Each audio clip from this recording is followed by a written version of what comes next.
Ya, salam Just Talk. Hari ini gue mau bahas satu match dan beberapa update lainnya. Dimulai dengan match dulu lah. Inter, seperti yang gue bilang sebelum-sebelumnya, gue sangat impress dengan permainan Inter. Tidak dari skor, untuk gue nggak begitu penting, tapi bagaimana Inter membangun. Tapi kemarin ketemu Vio, Inter ketemu lawan yang sangat tangguh.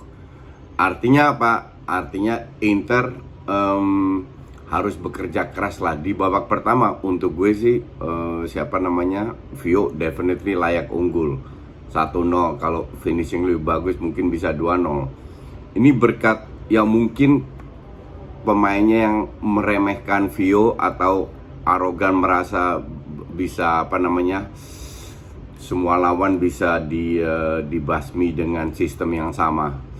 Jadi mereka bermain 3-5-2 di mana wingnya itu benar-benar ke depan, bukan ke belakang untuk membantu serangan, sehingga pada saat di press dengan 4-5 orang Inter keteteran dan mereka bermain tempo tinggi, high press, ujung-ujungnya long ball hilang. Long ball itu kan 50-50. Nah, itu berjalan sekitar mungkin 30-35 menit, tapi 10 menit pertama pelan-pelan Inter baru bisa ngimbangin Vio. Di babak 2 baru diselesaikan oleh Inter. No matter gol kayak apa, pokoknya inilah mentalnya Inter, bahwa sepak bola itu 90 menit dan selama kita masih ada waktu kita bisa cetak gol. Ini kalau Inter main kayak begini, bahkan kayak lawan Madrid ya, kalah di menit-menit terakhir dengan satu peluang yang luar biasa, mereka bisa sangat kuat untuk menjadi calon juara. Apalagi Juve masih terseok-seok dan gue nggak yakin bisa bangkit atau enggak. But anyway, kemarin pun bermain cukup bagus. Yang bikin gue bingung adalah kenapa Dumfries dicadangkan lagi, padahal dia kemarin bermain cukup bagus. Nah, kalau alasan rotasi, banyak kok yang main. Bastoni, Skriniar, De Vrij, Brozovic, itu semua main semua sering main. Jadi harusnya Dumfries bisa. Gue nggak bilang Darmian jelek, tapi beda lah, terutama dari sisi speed, dari sisi nyerang di sayap kanan. Gue rasa Dumfries lebih bagus daripada Darmian. Ya mungkin juga Dumfries butuh waktu untuk pelan-pelan adaptasi, bisa aja. Tapi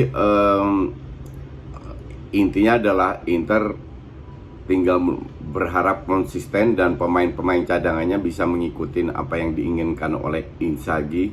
Gue rasa akan tetap bagus mainnya. Oke? Terus kita ke Barcelona. Nah, si Laporta itu gue agak bingung ya. Kita tahu semua masalah yang ada di Barcelona sekarang, bahwa mereka lagi keteteran.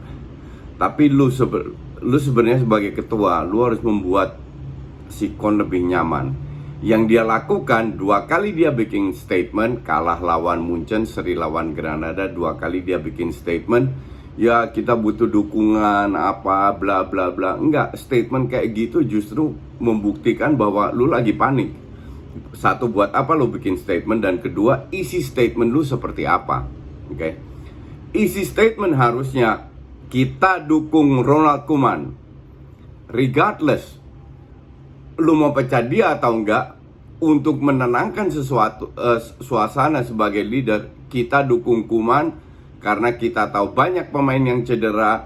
Jadi Koeman masih dapat kesempatan. Tidak ada pemikiran untuk mencat dia. Kalau dia mengeluarkan statement itu, semua akan jadi kalem. Bahkan Koeman haters pun akan diem.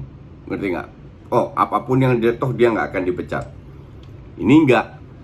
Tidak mengeluarkan, cuman bilang fansnya santai apa, terjadilah, kalau gue bilang, situasi yang tidak kondusif. Tidak ada untungnya. Dan gue lihat Laporta ini beda dengan Laporta yang pertama. Sekarang dia oportunis banget ya. sama kayak dengan kasus Messi lah, dia nggak mau fight untuk Messi sama sekali, tapi bermain playing victim bahwa ini aturan La Liga. Padahal kalau proyek CVC itu ya, kalau nggak salah yang 50 tahun itu dia tanda tanganin, Messi bisa masuk. Tapi dia nggak mau karena that's why gue bilang feeling gue si Laporta ini emang nggak mau Messi lagi. Dan bahkan dia bisa ke pengadilan mengajukan aturan tenaga kerja yang berlaku di situasi normal, tidak berlaku dalam situasi spesial seperti 2 tahun terakhir ini, bisa dilakukan. Dan kemungkinan besar dia akan menang menurut agen-agen gue yang ada di Spanyol. Tapi dia tidak lakukan juga, karena menurut gue ya emang dia mau Messi cabut. Itu jadi untuk gue sih Laporta ini oportunis banget. Pertanyaan kedua adalah siapa yang akan menggantikan? Beredar di media, ada berapa media besar yang gue blok ya, yang bener-bener gue nggak baca karena terlalu banyak pansos. Dan kalian tahulah sendiri medianya seperti apa. Media besar yang ada di Indonesia, ada di internasional. Tapi beredar, biasalah, namanya juga media. Siapa yang akan menggantikan Koeman? Oke. Dari Conte, dari Zidane, siapa, Ten Hag, semua masuklah. Kalau gue bilang yang cocok adalah Ten Hag. Cuman yang gue pertanyakan, di Spanyol ini kan nggak banyak yang bisa bahasa Inggris. Dan apakah lu bisa pakai translator terus? Dan Ten Hag ini bukan orang yang keras. Orangnya jauh lebih rileks lah. Apakah Barca butuh seorang yang sosok yang keras atau lebih rileks? Karena gue tidak pernah lihat, dia itu bekas coach pelatih Utrecht ya. Jadi gue tidak pernah lihat dalam klip atau dokumen bahwa dia benar-benar marah. Kalau marahnya pun masih sangat acceptable lah. Maka dari itu kalau dari sisi sistem cocok banget. Kalau Barca bisa main kayak Ajax ini, tidak tergantung oleh 1, 2, 3 pemain. Seandainya Ronald Koeman dipecat, itu bisa banget. Tapi di sisi lain Ronald Koeman sudah tahun lalu membuktikan kok bisa bermain bagus. Waktu itu tanpa Messi, dan sekarang 2 match sebelumnya dia bermain bagus, bahkan kontraknya akan diperpanjang. Kenapa mendadak gara-gara 2 match seperti ini? Padahal kasusnya tahu sendiri. But anyway, kita lihat 2-3 match ke depan. Terus kemarin ATM menang di media, ya Suarez hebat, Suarez ini, Suarez itu.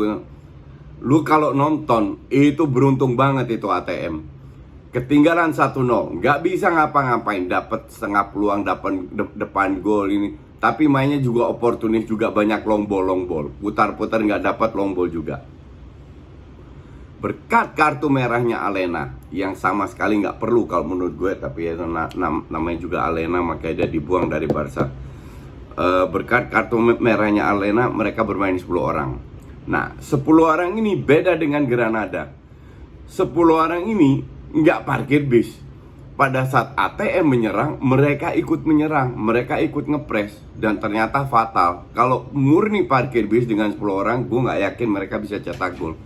Gol pertama dari Suarez itu juga begitu banyak ruang yang diberikan, salah defense karena defense-nya tidak terlalu ketat. Sekali lagi dengan 10 orang mereka tidak parkir base.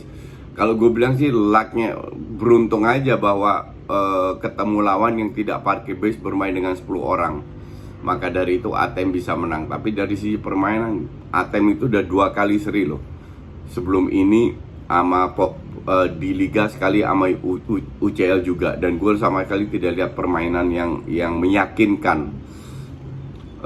Maka dari itu gue ya ATM untuk gue sih tim biasa aja dengan pemain hebat tapi pelatih mediocre. Terus kita sedikit ke EFL, bahas hasil aja. Kemarin gue lihat gol-golnya City keren banget. City adalah juara Piala Kebo, jadi kemungkinan besar juga akan apa namanya bisa jadi juara lagi. Nah, Liverpool juga turunkan setengah cadangan, hampir semua cadangan. Menang di Norwich 3-0, nggak ada nothing special. Leeds menang adu penalti di Fulham.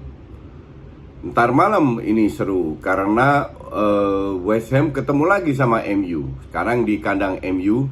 Chelsea ketemu, kalau Chelsea sih gue yakin hampir semua cadangan yang turun ya, karena jadwal mereka masih padat kan, ketemu Champions League dan lain-lain. Tapi Man United gue nggak yakin Ole berani turunkan semua cadangan. Ya kita lihat, kalau West Ham seandainya turunkan full team, gue mau lihat. Ini yang gue bilang akan menjadi pertandingan yang seru. Arsenal ketemu Wimbledon, yang jelas setengahnya pasti cadangan. Kalau nggak lolos sudah ke laut aja deh semua. Wolves sama Tottenham, dan ini semua mereka bermain di weekend. Arsenal ketemu Wolves, MU ketemu siapa, dalam waktu 3 hari mereka sudah tanding lagi lah. Oke, kita ketemu lagi besok. Thanks for watching.